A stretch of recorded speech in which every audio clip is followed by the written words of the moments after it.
welcome to the show, everybody. I'm Matt Harry, author of Cryptozoology for Beginners. And I'm Jessica Mason, author of Mary Shelley's School for Monsters. And this is Monster v. Monster. This is the podcast where we pit your favorite monsters against each other. Jessi is our resident monster expert, and I will act as referee and game master. Who will reign supreme? Listen on to find out.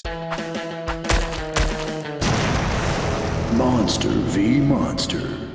All right, let's introduce this week's guest. Sam Gasch is a WGA writer who lives in Los Angeles, and he's the host of the Ideal Remake podcast, a show where he and a guest take a movie that has been, will be, or should be remade and discuss what the ideal version of that movie would be. I was actually on Sam's podcast to remake Popeye, and I think we did a pretty fantastic job. Welcome, Sam. I think we did a fantastic job. Can I get the laugh one time, please? Thank you very much. I appreciate that. I did it way more than I think Sam was expecting on his podcast. I think I did it 40,000 times. We ended up both contributing to it. It was fine. I think that was my whole prep for the podcast was I can do that laugh. It's good prep. I know I've got that in the bag. Yes. It's also an interesting movie because I remember you telling me that you watched the movie with your kids, and we both kind of came in, we were like, this movie is less than the sum of its parts. And way weirder than I thought, I remembered weird. From when I was a kid. But the song still got stuck in one of your kids' heads. Yeah. Look, he would gladly pay us Tuesday for a hamburger today, but in song form, which was not good. No, not good. Well, Sam, we do this thing here on the podcast where we like to do the creative monster of the week. So what kind of creative battle did we have to face and then defeat or to get defeated by? So I'm going to let Matt start and then I'm going to go and then you have some time to think about your creative monster of the week. So Matt, what was it this week that was torturing you? I'm deep in marketing for a book that I have coming out in a couple months, and I don't love marketing. It's not my natural brain. And so this week I had to do an unboxing video. And for people who don't know what an unboxing video is, it's this horrible thing where you film yourself opening up the first time you see the book. And this is a thing that should not be filmed. You should not, this is a private moment. And frankly, when I opened the book, this was the author proof copy. They send you one copy from the printer to make sure everything's good. It was 2 shades too dark. So when I opened it, I was like, oh no. Was my first reaction. Oh no, yeah. You can literally see the moment on camera where I'm like, oh no. And then I'm on camera. I'm like, great, I'm so glad. This book is so great. And in my mind, I'm already I got to call the printer. I got to call the publisher. Everything's screwed. And I had to it was not great. I think I would have gone viral if my true reaction was I opened it with no and threw it across the thing, stepped on it. So when you was call fine. So when you tell your publisher, do they fix it or do they just say, yeah, we're going to fix it. We're going to fix it. So all the other copies will not look like that, which is why you do a proof, right? Yes. I have known people before who have ordered 1,000 copies of their book without doing a proof first of the printing. And it's you're now stuck with 1,000 copies. That's some chaos that I am not capable of. For me this week, I was applying for a grant writing job because I also do nonprofit. And I was like, oh, maybe I'll do some more grant writing this month or these next couple months. And whenever I do that, I get this imposter syndrome. It just comes on. I'm like, am I a nonprofit person? Am I a writer? What am I? Because I do so many different things and you have to send them writing samples. And that is crazy because most of my writing samples are, screenplays, comics, stuff I write for my newsletter, novels, and then I have all my work that I've done. But so much of my work is, NDA, and such of my nonprofit writing stuff is not mine to right, can't talk about share it. To share. And so I think I just struggled with, having to go look back at all both my nonprofit writing, my grant writing, and then also my other writing and trying to figure out how to tell this organization that I can absolutely do this job, which I absolutely can do this job. But then somewhere around the process, you're like, can I do this job? You start to yeah. It's actually kind of a baller move to be I can write the heck out of these grants, but I can't show you them. I can't show you. They're too secret. You can't look at any of these things. It's wild to think that in addition to everything else, you need a sample grant for a fictitious charity to be like, see how good this could be if I make everything up? That's what you need. Pretty good at this. Sam, what was your Hi. creative monster you came up with of overcome this week or not? The thing that I've been working on recently is I have a new pilot that I really like. I think is really fun. I brought it to my writing group last weekend and they gave me notes, but largely I'm pretty happy with where it is. So now I have to go in and implement a couple of those notes, but now I need to figure out what the heck I'm going to do with it because my management is bad. So I need to figure out how to make that not the case. And unfortunately, it means I need to find new reps. And that is always the worst part of being a writer in any situation ever. So yeah, figure out how to do that. I always question too with that because I've done that several times where I've had to find new reps. And it's like, do you do the lily pad method of like, I'm not going to hop to the next one, until I know that I've got something to hop to? Or do you do like the Tarzan method? I'm just making these terms up, by the way, as I go. I understand. Now that you described the first one, I now understand the second one. Yeah, where it's like, I'm just going to let go of this vine and trust there's going to be another vine that I can grab on and won't plummet to the And that's floor. what you just did on this podcast because you just let them know that they're terrible. Yeah. I'm going to be honest, he's not listening. Yeah, he's not listening. That's why he's terrible. He's not plugged in. He doesn't, he's not plugged into this fantastic podcast situation. Yeah, that's hard. I think the Tarzan method is probably the method, but it's hard to I feel do that. ethically that's the method, right? Yeah. Like if you're dating somebody, you don't be like, well, I'm going to stay with this person that I don't want to be with anymore until I find the next person. That's like not cool. Yeah. It's true. It's also frustrating because like if something happens and I need to send an email and it can't come from me, it has to come. And so like it has to come from I very much am like in the position where I should be Tarzaning, but like part of me is always going to be optimistic and full of hope of like maybe an opportunity will come along and I'll need to have someone who can communicate in this way. And in lieu of someone who actually is helpful in finding me work, the least they could do is send an email that I write for them, despite the fact that they have a proven track record of not doing that. Right. Yeah. Ugh. I want to start a business, which is like a fake management company for all these writers who just need a third person. Don't you think those already exist? Here's the thing. In making a fake management company, the only way to do that is by making a management company. Yes. Which is basically what managers do for the most part. Like yeah, so like of managers. any work you do as a fake management company will inevitably be a management company by modern standards. I think you would be fine. And look, if you're saying you're willing to represent me, I accept. Let's do it. That's our next project, the Monster v. Monster Management. I love it. MMM. A bunch of M's. I think we now have to jump into our monsters. I think it's monster time. Let's do it. So, Sam, you're the challenger. What monster did you bring us for this week? I decided to go with a golem. Okay, so explain for people who may not know, what is a golem? Why did you choose it? So a golem is one of the few monsters out of Jewish mythology, and it's certainly of the two that I know of.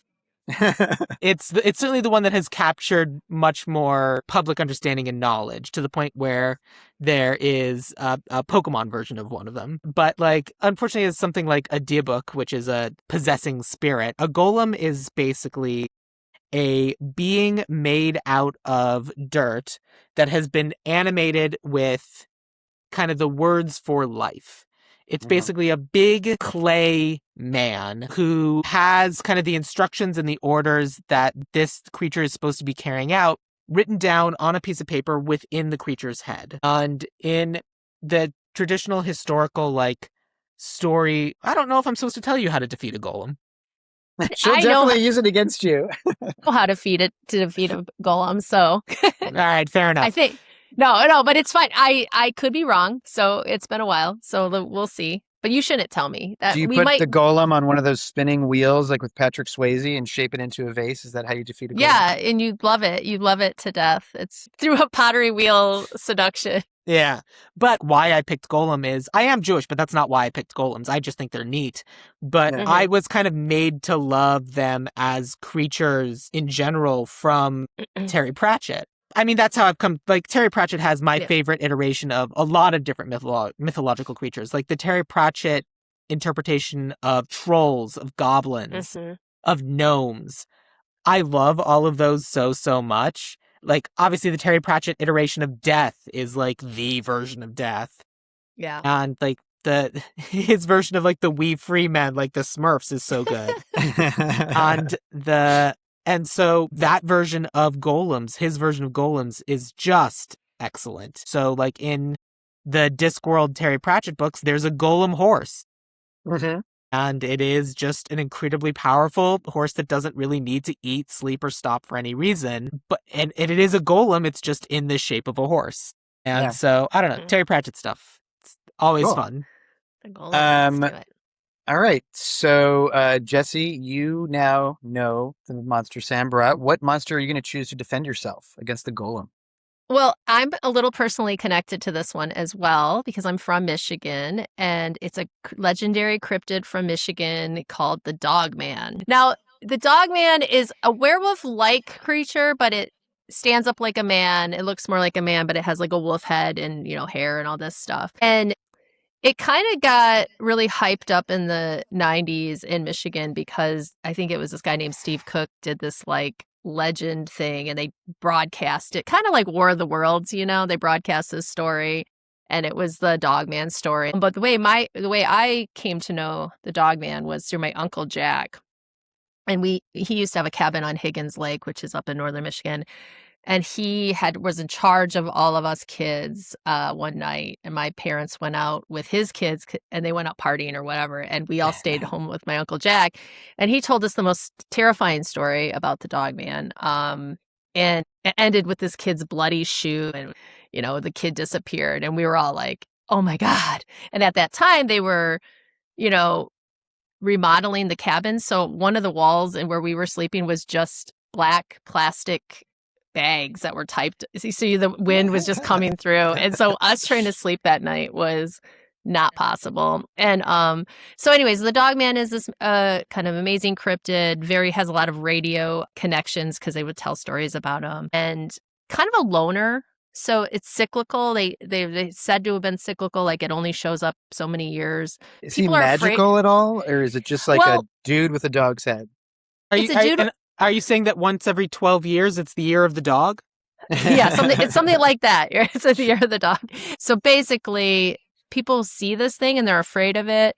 There aren't really any reports or stories where it's actually ate someone or killed someone. It's more just like, so I do think it's more of a reclusive cryptid that people like to think they've seen and scare their kids with more than anything.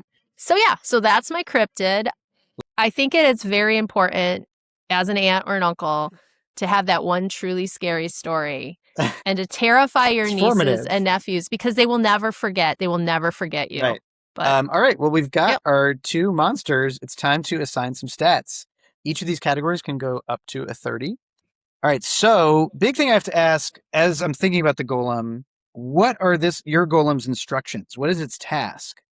When I was doing research on this, it's like the golem is thought to be like the precursor of the robot. I'm going to give this thing this task that it has to do. It has to follow these instructions. So what do you think your golem's instructions might be? You just pick. I mean, so usually the golem is, certainly in stories, it's been like, hey, this person has wronged me, go mess this guy up, or defend this location, build this thing. What I was going to say that might be a good conflict to have is that your golem's instructions is to protect a particular person. So the person who built you, he was like, this is my protector. You're going to protect me. And then by any means necessary, like if you perceive a threat to me, golem, you're going to attack and get rid of whatever's in the way. Right. There also is the concept in the Terry Pratchett books of what the golem truly wants is to become a free golem, so they are not bound by the words in their head. They're given the freedom to do and be whatever they choose to be. They get to create their own words. That's a little bit too fun for the start of this, but yeah, I don't know. Let me figure can that get out. there, though. I've You can always maybe liked get that there. version because there's a way to make that happen, at least in some stories that I've Yes. read.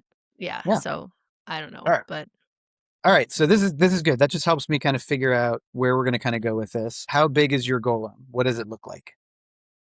I mean, if I'm fighting a Michigan Dogman, I don't think you need to make a 10-foot tall golem. Let's say 6, 7 feet tall. All right, 7 feet tall. so we're about the same height. Made Gray. out of like moving dirt, moving clay.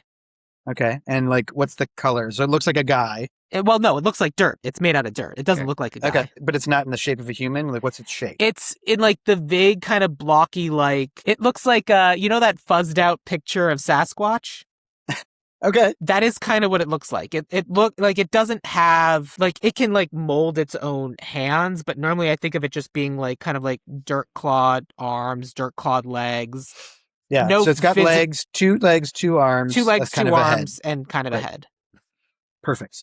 All right. So we know what it looks like. So here are kind of the stats I came up with, kind of as talking to you and thinking about it. So mind-wise, we don't really think of the golem as being super smart. We do not.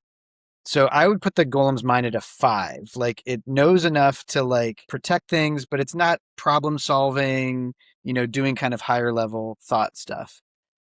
And it needs to be just smart enough to not be Amelia Bedelia-ing all over the place. Yes, exactly. Oh, Amelia. Might, however, I think this thing's pretty strong. And I think it can take a lot of damage too. So I put its might at 22. And so that means when you're doing rolls, depending on what it is, you might get a minus for like the mind stuff, like if you have to do something intellectual. Sure. But you're going to get a plus for the strength aspect. Great. And then magic-wise, again, it doesn't seem like it's casting a lot of spells or anything, but it is itself magical, so I put the magic at a 14. I think that's reasonable. It is a being of magic, but I do not think it Right. will be doing much magic itself. Right. It certainly, And I then- don't think is going to be casting any spells. Right. And then life points, again, this is out of 30. So again, I think this thing's pretty tough. So I give it life points of 23. Okay. All that sound good? Yeah, it sounds good to me. Okay, so now we need to do attacks. Okay. So do you have some ideas of what your attacks might be? Okay, so my suggestion is for basic attacks, I have a short range and a mid range attack. Okay. So short range, punching. Right. Punch, kick, whatever. Just Yeah. bludgeoning. Great. Okay. The mid range is it can break off a part of itself and huck it. Ugh. I love huck it. Great. And then special attack? So for the big once a day special attack, fundamentally, this is still a being made out of dirt. Mhm. And so what I think it can do is if it really needs to, and it is a being made out of the very earth itself, is I think it can go into the dirt and like kind of do an area of effect of just like controlling the dirt, make a bunch of spikes come up, and then it kind of needs to return to its own body great. and shell. I love that. So it like can kind of go into the ground and move some stuff around. That's very cool. The way I'm picturing it is like it kind of melts into the ground and then the ground itself becomes like spikes. Yeah. And then the spikes retreat back down and then he That's rises super back up cool. out of the dirt. I love that. That's cool. All right. So I think we've got this set. We've got our 3 attacks. Jessi, we're on to Dogman. So yes, I was going to ask you physically, what does Dogman look like? And we're saying that not the Dogman the kids show. No, Or book. not the Dogman the kids show, although equally as terrifying. Yeah. I mean, if Dogman from the book came, I would be also creeped out. So this Dogman is going to have a very terrifying traditional werewolf face, like Okay. full fangs, big old face. I would say that my Wolfman is probably on the taller side, so between 6 and 7 foot. Very strong. Does stand on 2 feet, but capable of like doing the run if necessary, as all great dogmen can. Very elusive, very, stealth. So, even despite the size. So yeah, that's the appearance. Very simple. Okay. And he doesn't have any magic or spells or he's just He a guy, doesn't- like a big beefy guy with a werewolf head. I think the Dogman does have a little magic, but not like you can cast a spell. But I think when it comes to finding him or appearing suddenly, like I do think there's a little bit of something supernatural there, not just he's fast. Okay. And then what is he wearing? Like, is he in a loincloth? Is he wearing like a No, I mean University of Michigan jersey? Well, of course, because that's where I am. No, but no shirt. Dogman is not to be bothered with shirts, but unless it's cold, and then there's a cute little sweater.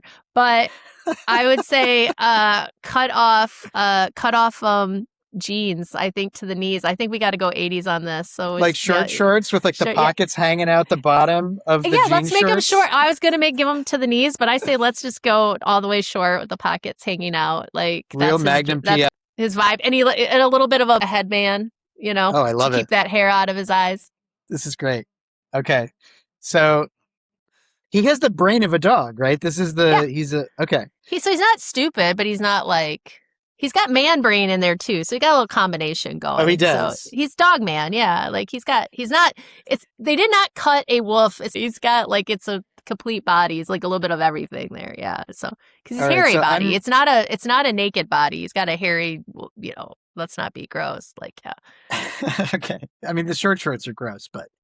Well, that was your fault. I was giving him the jorts, I think. I was just going ending the jean shorts, but it's great. But I did say 80, so I know why you went there. Yeah, So I did revise my mind score a little bit upwards based on what you just said. Thank you. Thinking, and like dog lovers, don't come Dogs at me. Dogs are smart. Like, Dogs are smart. I know. I was going to say originally like a 6 for the mind. Matt is prejudiced. Matt doesn't like dogs as much as I think he likes cats. I'm pretty sure that's 100% right. 100%. I knew that. He saw my dog and he's like, no. That's embarrassing for him. You know why? Because it didn't have a man's body attached to the head. If it had a man's body, I would have been into shorts, it. He would have been best buds. That's what I go for. So I revised it upward a little bit because it's half dog brain, half man brain. So like an 8? I mean, we're saying a 12 is the smartest human. He's a mog. An 8 is fine. An 8 is He's his own best friend. Yes. Okay. He doesn't need anybody. He doesn't even need a dog. Yeah. That's what makes a mog. I mean, it's a Spaceballs reference. Yeah, I know. I'm with you. I'm a mog. So for his might, his overall constitution, he's living in the upper woods of Michigan. I think like a 15. And then magic-wise, 15 for the might. Yeah, for your strength. I'll think about that one. You can argue. Think about it. I'm going to think about it. Okay, yeah. Because you're not going to like the next one either. I mean, magic, I was having a tough time because, I think it's just it's a man with a wolf's head and he can hide. So I went like 10 on the magic. That's fine. I think I'm stronger than a 15 though. So I will go 18. I'll go 7. I'll go 17. Okay.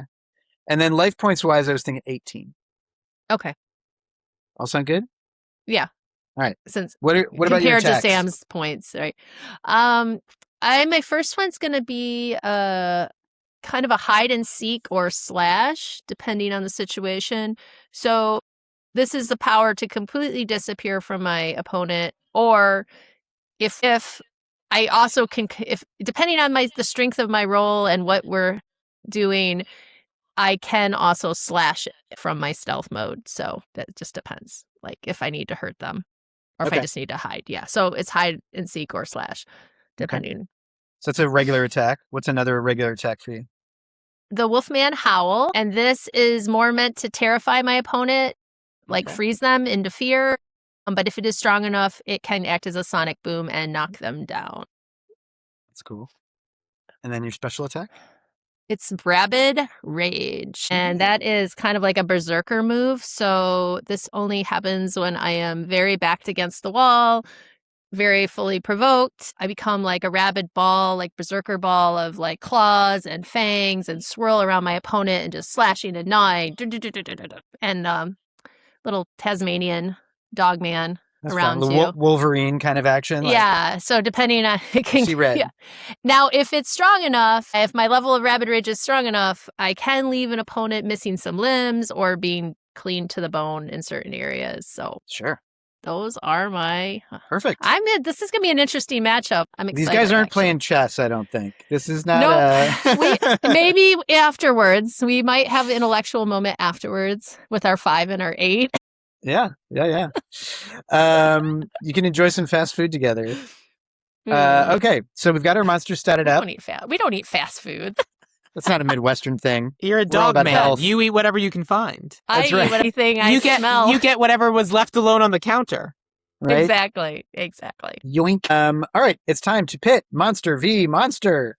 So, Sam, just a reminder, this battle will take place across 5 rounds. Round 1, I'm going to kind of set the scene, have the monsters meet, introduce the conflict, and then the monsters will fight across 3 rounds, and we'll roll dice to determine how well it goes. And whoever has the most life points at the end is crowned the winner. Ready? Okay. All right, so we are in the deep woods outside of Sheboygan, Michigan, way at the tip of the Upper Peninsula, and a huge storm is raging. It's nighttime. There's lightning, thunder, thick sheets of rain are coming down. Dogman, did we ask if you had a name, Dogman? Or are you just Dogman? I'm just going to go by Dogman. So, Dogman, you are kind of loping through the forest at night, doing your rounds. When you hear out on the lake, through kind of all the storm sounds, you hear alarms ringing. So you run to the edge of Lake Huron to check it out. And way in the distance, with your dog vision, you can see there's a container ship crossing the lake, and it's sinking. It's literally, it's going down in the storm. And as you watch this, a flash of lightning reveals a shape climbing out of Lake Huron and coughing up water. And it's an old man in like a big greatcoat jacket. And he kind of climbs up to the shore a little bit and then just collapses. So you want to go investigate? I hear that man has bacon in his pockets. Ah, yes. You do detect in through the rain. You have great sense of smell. He does have some of those sticks, so those chomps sticks. I was just gonna walk away, but I did catch a little breeze of bacon or dried meat of some kind. So I am gonna approach cautiously toward this man. So you get closer. You start to move closer, and he's definitely unconscious. But you can smell some kind of like dried jerky type beef in his pocket. Yeah, I'm going to go for that real quick. So you reach into his pocket.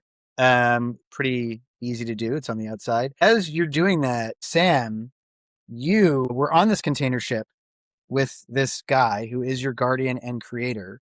And one of your main instructions inside your golem head is that you have to protect your creator at all costs.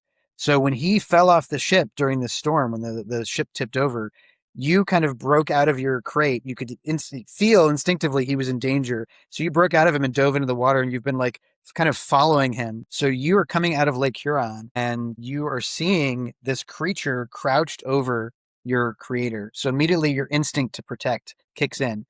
What I want you to do is, can you roll a 6-sided die to see how stealthy you are coming out of the lake? To see if Jessi notices you. Do we count die that land on the ground? They always do. You can re-roll if you want. You can, yeah. That's okay. I rolled a 3. Okay, so pretty average. So you're kind of lumbering, splashing around. You're not being super stealthy. Jessi, you are kind of reaching in for this delicious jerky. Can you roll a 6-sided die to see if you notice this thing approaching? 5. I think you definitely notice. So you see this out of the corner of your eye, this giant lumbering shape. It looks vaguely human, but it's all dirt and dripping water off, is like coming out of Lake Huron, and it is walking directly towards you. What do you want to do? You have the initiative, Jessi, because you rolled higher. So what do you want to do here? Well, I've never seen anything like this. This is terrifying. I am going to get this bacon. I'm going to pocket this bacon into my jean shorts. And I gotta get a little closer. I normally would run from this, but it's so weird. So I'm gonna kind of like do a circle, trying to run a circle around him and get closer to get an idea of what I'm dealing with. Okay, so he's still kind of in the lake, like a little bit. He's in in the water still? Deep water, like kind of walking out. Oh, okay. Well, then I'm so he's not on shore yet. Not yet, because you noticed him before he came out of the lake. Yeah. Okay. Well, all right then. I'm not coming in the water after him. So I was gonna say you could run around, but you could go closer to investigate. I'm gonna get to the shore in the so my feet are in the water, and I want to kind of see what this is, because it's coming toward me. It's coming toward my woods, and I don't know what's up. So we know dogs love dirt. Like dogs love to smell dirt. So this is some really interesting dirt that you're sniffing. I don't know. Okay, I can tell it's dirt. All right. So I am curious. I got to get a smell. I got to get a sniff of this. Am I rolling for this? No, I think you No, just I think walk I can just forward. go up there, right? Yeah. Just So you're going to go in along the edge of the water, barking because there's something Yep. in the water and you don't want to with go some in. bacon. Just growling, barking. Yes. Having a great old time. Sam, Tail wagging your away. protection instinct is kind of in overdrive. This thing has stolen something from your creator. It is standing between you and your creator that you have to protect. What do you want to do? Well, first things first is I go to the creator. The Dogman being there notwithstanding, obviously my first target is the creator and to check and make sure that this man, you said? Yeah. This He's man an older is doing guy okay. in his 60s, kind of gray hair, big thick beard. Okay, that's the person I go to first. And Did your creator give you a name? No, golems typically do not have names. Okay. Are you bananaing around? It's like the Dogman is standing between you and your creator. So are you walking around it? I or are am you gonna going on a shove it straight aside? line. Okay. So you're going to straight line. You're going to have to shove this guy aside Yes. as you walk up. All right. So why don't you roll a die to see how you do that? You're going to have a +1 because you're very strong. That is a 2. Okay. So 2. So you have a 3. It's not terrible, but so you walk up to this thing, you kind of shove the Dogman aside. It doesn't work very well. This thing is very strong. So you kind of like shove it and just push past it in an awkward way.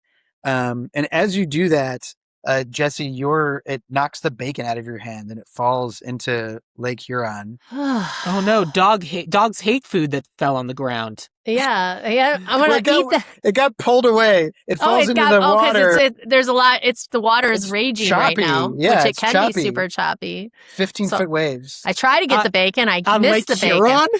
Yeah, no, it gets really crazy. They have 15-foot waves on Lake Huron? 100%, 100%. All because they're These like are great lakes, Sam. They're like seas, and they sink ships. Like Superior, there's like ships sink, and so it can get that crazy. It can. The wreck of the Edmund Fitzgerald was on a Great Lake. Exactly, and so that might have been Superior, but still, it was on a Great Lake.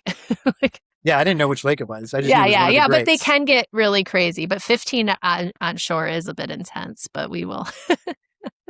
We'll take it down to 10. We'll take it just to 5. I think 5's okay. 5-footers. Let's do 15 it. I'm going out to sea. It's I'll just see you guys later. stealing bacon height. That's how big the Stealing waves are. bacon Keep in mind, Big this enough was to steal a bacon. shipwrecked old man who had to make his way to shore amidst 15-foot waves. See, I'm thinking we're at 3-foot waves. We're at 3-foot waves. I'm trying to get my bacon. It gets away from me. Now I'm upset.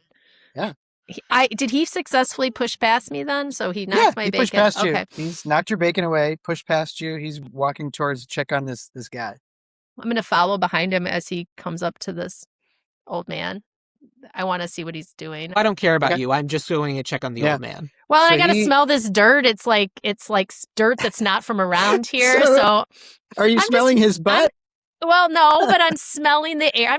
I'm the dog man. I'm not a dog. That's what dogs smell. I'm just saying. I know. But so the dog man is more of like getting the aroma from the area, not like face and butt. And I'm just following behind him to see what he's up to, what this thing is up to. All right. So he is walking over to this man. It's walking behind you, not really paying attention to you. Mm-hmm. And he gets to the old man, rolls him over, and the guy is kind of chalky. He's not breathing. And so I think, Sam, do you think your golem has been trained in CPR as a way to protect your old man?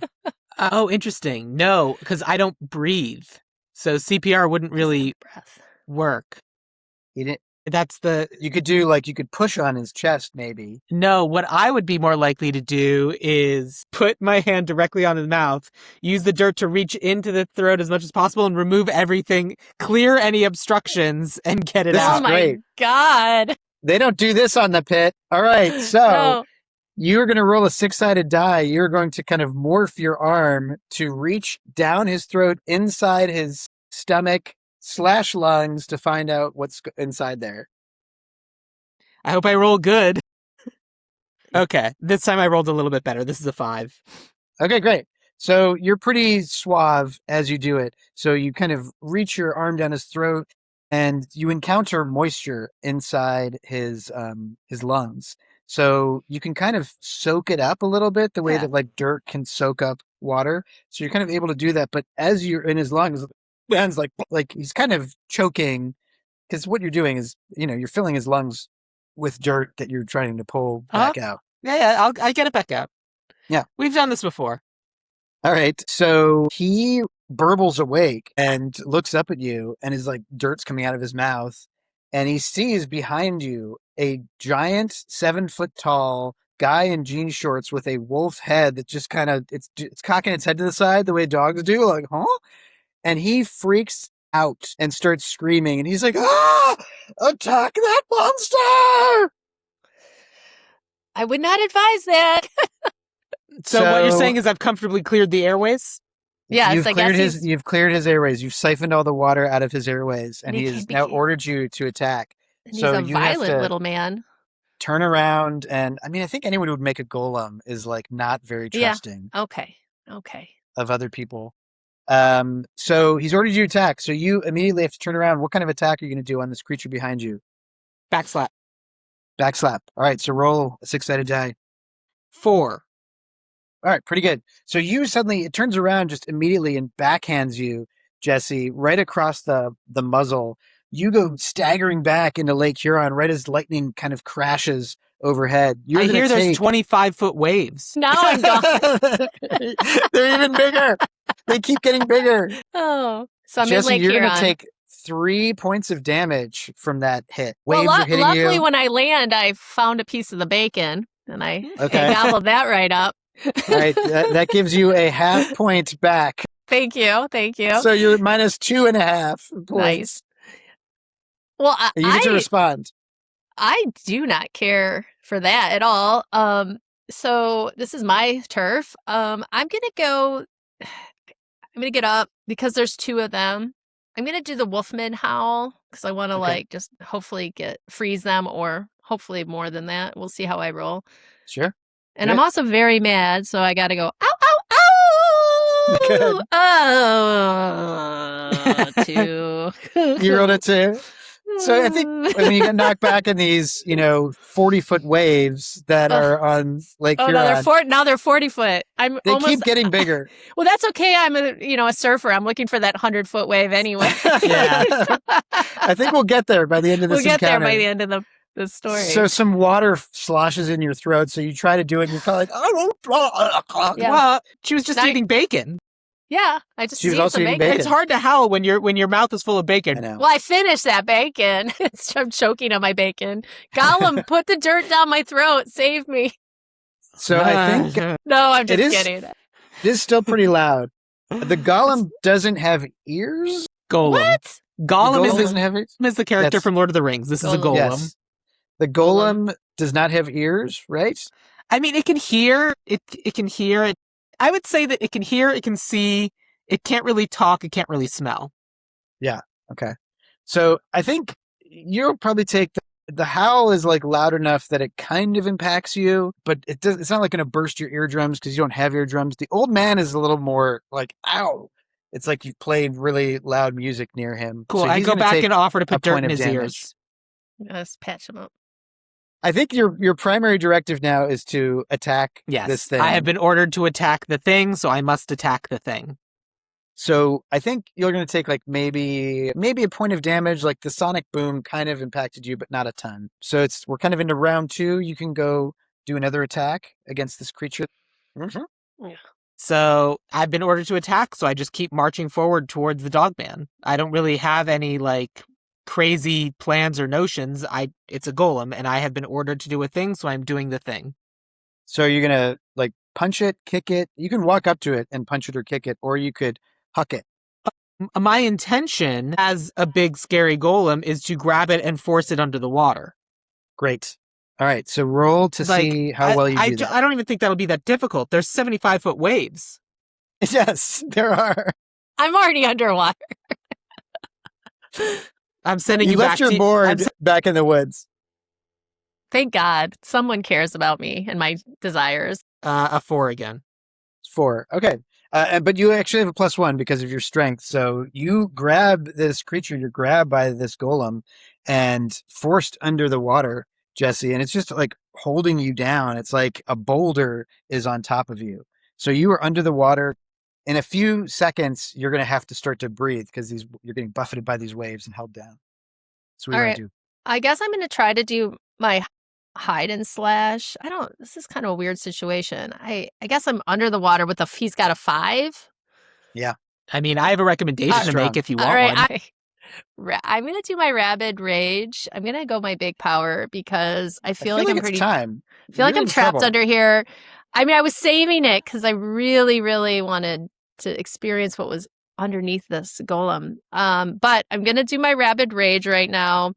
So hopefully he's got me. Hopefully I can get into an angry ball. And have we even established what kind of dog you are? Are you like a Weimaraner? Are you like a Mastiff? Are you like a Yorkshire Terrier? You kind of said wolf head, but I I wanted think to it'd be a very dire funny. wolfie. I wanted to be like more wolfy for this. All right, one. So that's fine. I didn't because go like a cute. poodle head would have been hilarious. Now sometimes Scottish Terrier, but Dogman would have been great. That would have been great. I did not go funny on this one. I went serious, not serious, but wolfy on this one. All right, a 4. Good. It's better than a 2, so we'll give it that. All right, so you're able to kind of go into this rage, and you're clawing and you're biting. And Sam, you are going to take 4 points of damage from this. And it kind of, when she goes into this rage underwater, she actually like claws off your arms that are holding you down. Like she basically cuts off your forearms, so she's able to kind of get out and come up out of the water and stand by the shore. So do you want to stay there? Like you're free now, Jessi. You can kind of decide to stay there. You can run off. What do you think? I'm getting out of the water because there's a 100-foot wave coming. Yeah. So I gotta You get see out it in the of there. distance. It's looming above you, this 100-foot wave. I mean, besides And it's going to this, hit. It's It's the gonna hit. first tsunami in northern Michigan. And I don't have my board, so I just got to get out of there. There's no jet ski to come save me. So I book it All right, toward... so you're running. You're starting to run. You got out. I'm running. You're starting to run. I'm getting out All right, of there. so you're kind of on the shore. Sam, you have no forearms. You've got like kind of stumps where she clawed them off. What do you want to do? You still have this command kind of in your head. I don't stop. I turn around and I keep going. I don't have 4 arms, but I got 4 legs, I guess. And so I keep moving towards Jessi. If you bounce back a little bit, I'm just going to use my turn to like get to you, and I'm going to keep coming. I probably can't attack you again, but I think you could do a closing the diving distance. Yeah, you could close the distance because you could do a diving tackle, and that would do some damage. Really how golems work. I'm thinking more just like doom. Yep. Doom. I appreciate Sam's commitment to what he's dealing with because that's how I am too. I'm like, he can't. Yeah, dive. not What are really. you Not talking really. about? So he's more of a plotting. Golem is very many things. Hops are not one of them. Yeah, lunging. Is not. Yeah, that's not really a thing that a golem can do. All right, so you are pursuing, but Dogman's running pretty fast, and there is this giant wave, this 120-foot wave, looming in Lake Huron behind you, and the old man sees it, and as you're like walking past, it's like, unnamed golem, save me from that wave. All right, so then I immediately turn and head towards the old man, and I can't, would I be able to tell how, like, if I could scoop the old man up and get away, or do I need to use my body to form a protective shield to protect against the 120-foot wave? That's interesting. He didn't give you a specific, I think it's up to you, and you're... Based on my sense of timing, can I tell if we're about to get hit by this 135-foot wave, or do I think I can scoop up the old man and get out of there in time? I feel like you could run. It's probably about, again, you don't run. You're kind of a slow golem. So I think you could maybe try to get to the tree line. Like this thing is happening. You know how the water goes out and you can see it. The 140-foot wave is kind of coming. It's going to hit within under probably a minute. You could maybe reach the tree line and hide behind a tree. Or you could do the protective thing right here where you are on the beach. Okay, so I will scoop old man MacGuffin out Great. out of the way. I'll use, if I've got about a minute, I'll use 30 to 40 seconds of it to get as far away as we can, and then the remaining 20 seconds I will use the dirt of my own body to make a protective shield over the old man as the water comes crashing down, falling from heights as far up as 150 feet. Mm-hmm. It's the size of, what's the biggest building in Detroit, Jessi? Oh, come now. I don't know. 400 feet? We're not quite there yet. Yeah. Give us a couple of turns of description. Yeah, exactly. We'll get there. Don't worry, guys. So you scoop him up in your forearms, and as you're lumbering up this beach, you kind of form almost like a little protective cage around him with your arms as you're doing it. I basically want to get him away from sand. Once they get onto dirt, protect. Great. All right, so you're not gonna make it through this round. Jessi, you are 30 feet ahead of Sam. You are pretty much to the tree line. You can kind of keep going. You can stop. You definitely look back and you see this giant 160-foot wall of water. Well, I'm in shock. I've never seen a wave like this in Michigan in my entire life. I'm terrified. I am not going to make it into the wood. The water's coming. So I think I come up with this idea. I'm going to use my hide and seek or slash, and I'm going to try to get inside the golem protective area with my hide. Oh, and inside seek. its little thing with And the old with man? the guy, with the old man. And if I do it well enough, I am going to slash, but I'm going to slash the old man. So that's what I'm going for right now. What do you what do you have against this old man all of a sudden? What do you mean, this old man? I'm not super smart, but I do know when an animal is being ordered to kill something and who's to blame. This guy Like, brought you pocket bacon. He did, and I liked him initially, and I was going to be chill, but then he sicked his golem on me, and I do not appreciate it. So I'm going to try to kill two birds with one stone. Hopefully, I don't roll a 1 because that will be very sad. I wish you luck. But I rolled a 5, so Okay, it's going to cool. have some success. All right, so you do your quick stealthy move, and you kind of pop up on. I'm trying to picture this because Inside, he's holding a guy. He's holding a guy. I think you're on top of like the cage, like you're crouching on top of the cage. All of a sudden, There's a cage? It's not a cage. A cage lets in water. Yeah. Well, Okay. It's a form sealed. some kind of protective. It's a again, with only the geodesic dirt of your dome. body. Yeah, that's what Okay, I great. saw. I'm in there. I want in there. Okay. I want in the dome. All right. I think you're gonna have to claw. So you did a successful stealth The move. Like you're Dogman on wants the to make golem. like Pauly Shore and get in the dome. So you're I have on a top of 5. it. I can get in Yeah. this dome. Okay. But you have to claw your way in through the All dirt. right, fine. So you're doing the Yeah, thing, dogs the dog hate tap. digging in dirt. I'm that's saying they ecstatic hate it. as the 200-foot wave is coming. Yes. Whoa. Just It's only You're frantically 185. Let's not Okay, go crazy. 185. Yeah. And I'm digging, and All I'm right, having a you're great time. digging. I'm just You're like, digging, this you're is the digging, you're best. digging. So you're going to get in there, but you're not Mhm. quite there yet. You're on top. You're digging. Yeah. Sam, the golem has reached the tree line. The wave is kind of at its crest at about 210 feet. The container ship you can see is like part It's of it. coming. So you have a choice. You can there's kind of a boulder off about 20 feet away. There's some like trees that you could probably hide your whole bulk behind some of these trees. No, I became the dome. Your whole body's a dome. Like we had said that I had a minute until the wave crashed. I used 30 to 40 seconds to get off of the sand and into something with like harder dirt. And then Gotcha. I became the geodesic dome protecting the old man, which is you're rolling. It's like I'm locked in. I don't want to be washed away. Like Okay. I have locked myself into the ground as a protective dome, again, geodesic, over the old man, which is what Jessi has just clawed her way into. So now she's climbing. more importantly, as Jessi with her successful 5 made it into the dome, I now have a hole in the dome, which is what's going to let in water. My only consideration is protecting Jessi and the old man. So I'm going to pull in dirt from around myself to repair and patch the hole. this 187-foot wave is not going to get in this dome. Not on my watch. Okay. So that's what you're doing? Yeah, It is. And I think, too, that's the only thing I could possibly do. What else is there for me, having been ordered to protect this old man from this 188-foot wave, do?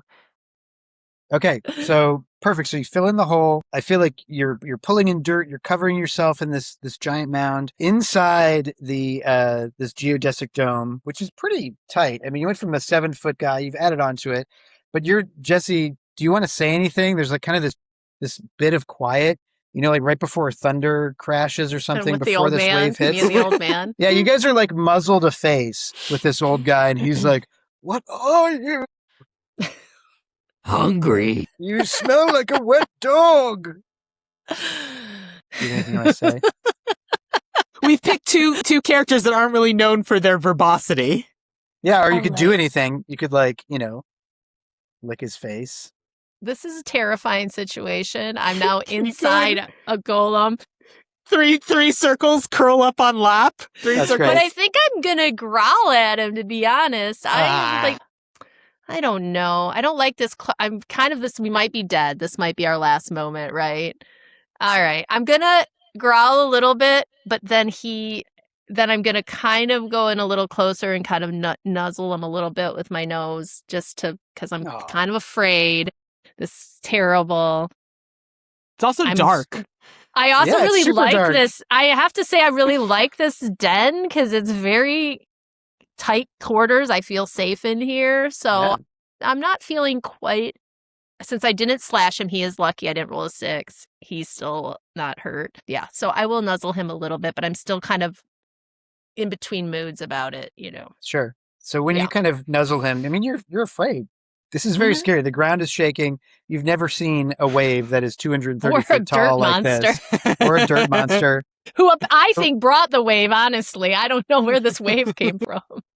So I saw a 30-foot wave one time. I never saw 180. We're at plus 240. We're 20 foot 240. It keeps growing. Yeah, you're at 240. He's at 188. I don't know where I'm at with this wave, but it's big. So as you nuzzle him, he loses his fear and just kind of wraps his arms around you and pats your head and is like, "It will be all right. The golem will protect us." And then right as he says that, this giant wave hits you and you can hear like the trees are cracking and smashing. The whole thing is shuddering and the layers and layers of dirt are kind of coming off. From a 15-foot wave? That's ridiculous. I mean, now we're back to normal size. What are we even doing? Yeah. We're just slightly wet. We're all just rolled up in this damp. It was a 250-foot wave. It was a world record. It's an 8-foot wave. Our imaginations got a little carried away. I can't believe this It's called a small runner. crest. There was a kid boogie boarding In the Someone middle of just the came night. in on their windsurf, like, what? Boy, the paddleboarder thinks we're so silly. So the water rushes over you and kind of melts down, but you're both fine. You're just kind of covered in mud from the golem getting hit by these waves. And as the water kind of, rushes away, out of this pile of wet mud rolls this ceramic tube, and there's all this kind of Hebrew writing upon it on the outside. So Sam, you can reform your body at this point. You're mud, but you could reform. If I'm going to be reforming, I reform around the glass bottle. It's ceramic, little ceramic tube. So Yeah. the ceramic tube kind of is my essence as to what I am. And so like the dome kind of gets washed away, the wave goes back, it's all over. But that means that that's not where I am anymore. I'm with the ceramic tube. And so that's kind of where I kind of slowly begin to reform myself. Okay. So, yeah, go ahead, Jessi. I have a question. I don't know if I can ask this in mid-battle.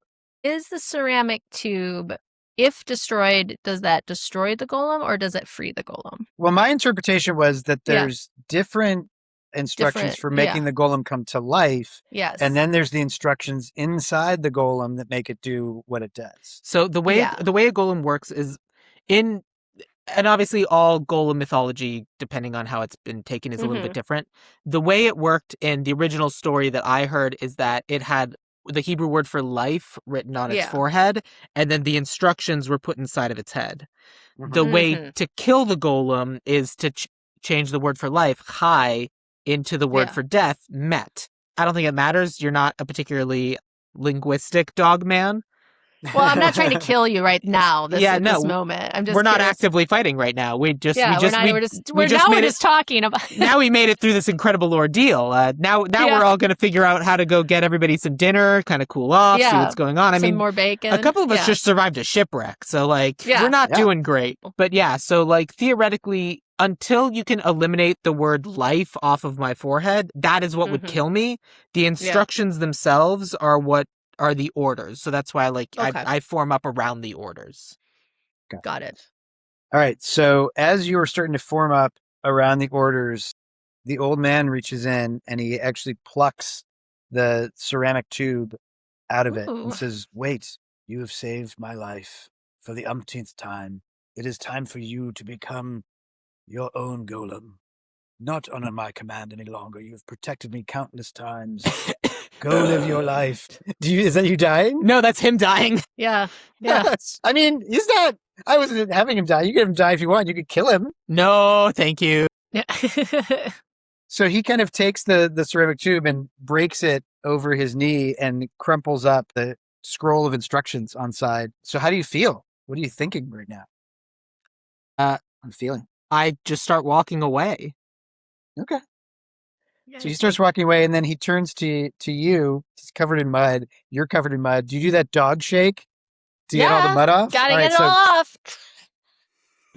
Mud everywhere. And he says, some of it goes on the golem. He gives him his mud back. Golem, and he says, just absorbs back in. Yeah. Dogman, do you want a job? I need someone to protect me. I do have bacon in my pocket. I'm more of a cat person normally, but I have learned a lesson today about respecting all forms of life, be they made of clay or dog-man hybrid. Would you like some more bacon? And he takes from his other pocket, he takes out a little Ziploc baggie of bacon and holds it out like...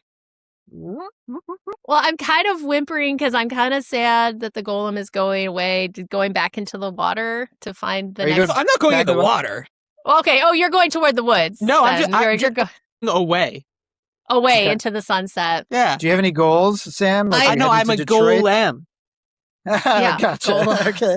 He's free. He doesn't know what to do with that. He's going to a stand-up set. He's going to do 5. Do a type 5. He's going to do a type 5. So I'm watching the golem. I'm whimpering a little bit because that was some good dirt. That was some different smelling dirt. And I would like it to have stayed on my beach. However, I do snap up that bacon really fast. But I'm not really a pet, so I'm just gonna kind of nod at this old man, and I'm gonna run off to my woods. Okay. Same direction as the golem or different direction? I'm gonna kind of watch. I'm keeping an eye on the golem, see what's up. Maybe I'll interact with the golem in the future, but I'm not nothing to do with this old man. He stole my thunder. I was going to try to free the golem. So this old man just got in there and had a change of heart. I don't know if I was expecting. Would the dogman have known what that was? That ceramic tube? I was just going to steal it because it looked cool. I wasn't going to, I wasn't going to be dog about it. Just play fetch. Play fetch with the... And so you take that, the mud falls apart, starts reforming wherever you are. So just wherever you take the thing, it's just slow. It's just the mud slowly trying to come up out of the ground and form around the commands. And we could have probably done that for a good decade. And I can't believe you ran 10 feet away. There I'm going, trying to track you down 12 feet away. Wow. Yep. There you are, 14 feet away. That's crazy. That's funny. And we just go, So, and then I've left the old man in his sad state to figure out his own life because I think he needs that journey. He needs a little reflection. His journeys have not been going well recently. Anyway, that's it. I'm just stalking him for a while. So you're the golem is walking off, plodding through the woods. We know not where. The dogman is following, munching on some bacon. The old man is just kind of left there, standing alone, rethinking his life choices in a way that more old men, frankly, should. And that's the end of the encounter. So what did you think? Other than 250-foot waves, how do you think it went? I liked the Golem and the Dogman, and I liked that it was a fight by the water because I wasn't expecting that. And also was like that Sam didn't know that the Great Lakes had waves, but then we had to go crazy. Sam, we're going to take you out there. It's going to freak you out. You ever been to like Buffalo and only for like a day? I just was trying to free you from the man, and then I was gonna hang out, but But I'm You're still good. You're following. But I'm a You're still loner. good. That's the thing. My creature, this particular one is a little bit You're of a loner, lone so. Pomeranian man. Yes. Lone poodle. And I guess, woods. and someday I'll do him again, and he'll be a weird, funny one. Funny This dog, Shih Tzu stands alone. Yes, the doodle. It's the doodle of solitude. It's the solitude. Yes. So I feel like it was kind of a draw this week. You both ended up going off on your own. Maybe you'll partner up in the future, but you're both kind of loners. Thanks so much for coming on, Sam. You're welcome. Where can people find you, and what's a project of yours you'd like them to go check out? I mean, obviously, I'd like them to check out Ideal Remake, which is this amazing podcast that by the time this goes up, we'll be back for season 9. Ideal Remake is also my Instagram handle. So if you want to follow me on Instagram, it is Ideal Remake. Or if you want to follow me on Blue Sky, that is my name, Sam Gasch, SamGasch. And yeah, that's the stuff about me and who I am and where I be. Perfect. Well, thank you so much, Sam. Thanks for coming on. Thank you for having me. Everyone else, come back next week for another Knockdown Dragout episode of Monster v. Monster. Monster v. Monster is produced by Wicked Tree Press and Codex Arcanum. The podcast is hosted by me, Matt Harry, and Jessica Mason. If you enjoyed this episode, please leave us 5 stars. If you didn't, the Golem will show up and follow the instructions in its head to form a geodesic dome around you. It'll get dirt everywhere. Yeah. See you next week, everyone. Monster v. Monster is produced by Wicked Tree Press and Codex Arcanum Press.